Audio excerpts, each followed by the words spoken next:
नमस्कार मित्रों, जब तक सफल न हो जाए तब तक किसी भी प्रलोभन में फंसकर रुक मत जाना। भगवान कृष्ण ने महाभारत के रणभूमि में अर्जुन के मन में धर्म और युद्ध के बीच चल रहे द्वंद्व को गीता के उपदेश के माध्यम से समझाया था। उन्हीं उपदेशों को समझने से वर्तमान के समय में भी व्यक्ति सफलता हासिल कर सकता है। भगवान गीता को जीवन का सार माना जाता है, जिससे सफलता के कई रहस्य छिपे हुए हैं।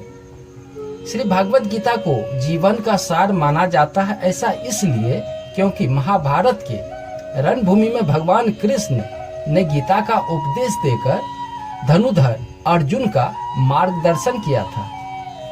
वर्तमान समय में भी गीता के उपदेश को समझने से व्यक्ति सफलता के मार्ग पर चलने लगता है।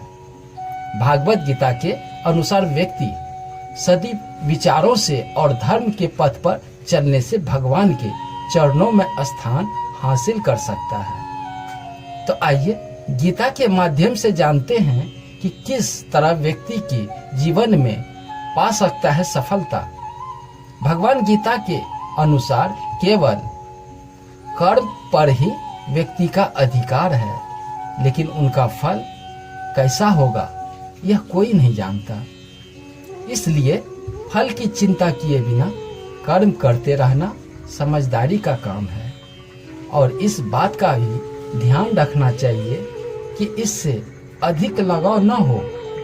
गीता में बताया गया है कि विषय अथवा वस्तु के बारे में निरंतर सोचने से व्यक्ति की मानसिक रूप से उससे जुड़ाव महसूस करने लगता है। इससे उनमें इच्छा पैदा होती है, और इस इच्छा की पूर्ति न होने से क्रोध की उत्पत्ति होती है। इसलिए व्यक्ति को किसी से इतना जुड़ाव नहीं रखना चाहिए जिसके कारण वह स्वयं पर काबू ही न पा सके। श्री कृष्ण बता रहे हैं कि चिंता से दुख की उत्पत्ति होती है और किसी भी अन्य कारण से नहीं। इसलिए जो व्यक्ति चिंता से दूर रहता है वह सुखी, शांत और सभी इच्छाओं से मुक्त रहता है। इसलिए चिंता को कभी भी अपने ऊपर हावी न होने दे, क्योंकि इससे केवल दुख की ही प्राप्ति होती है।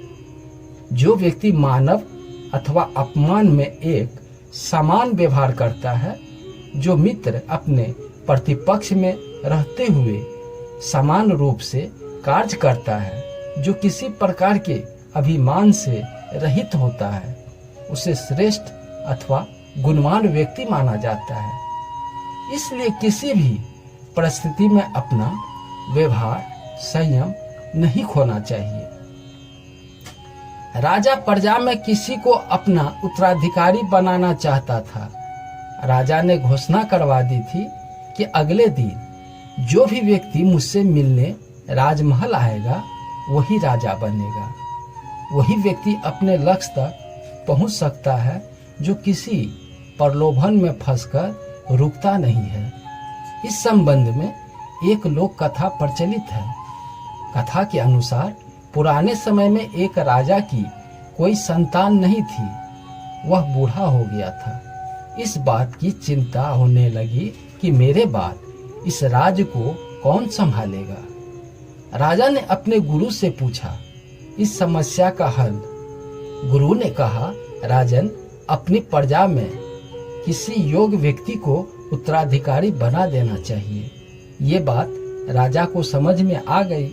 उसने अपने मंत्री से कहा कि प्रजा के बीच यह घोषणा करवा दो कि कल जो भी व्यक्ति सूर्यास्त से पहले मुझसे मिलने राजमहल तक आ जाएगा, उसे इस राज्य का उत्तराधिकारी घोषित कर दिया जाएगा। यह बात सुनकर मंत्री ने कहा, महाराज, ये तो बहुत ही आसान है। पूरी प्रजा ही राजा बनने के लिए यहाँ पहुँच जाएगा। राजा ने कहा कि ऐसा नहीं होगा। मुझ तक सिर्फ योग्य व्यक्ति ही पहुँच सकेगा। आप घोषणा करवा दीजिए। मंत्री ने राजा की आज्ञा का पालन किया और राजा प्रजा तक संदेश पहुंचवा दिया।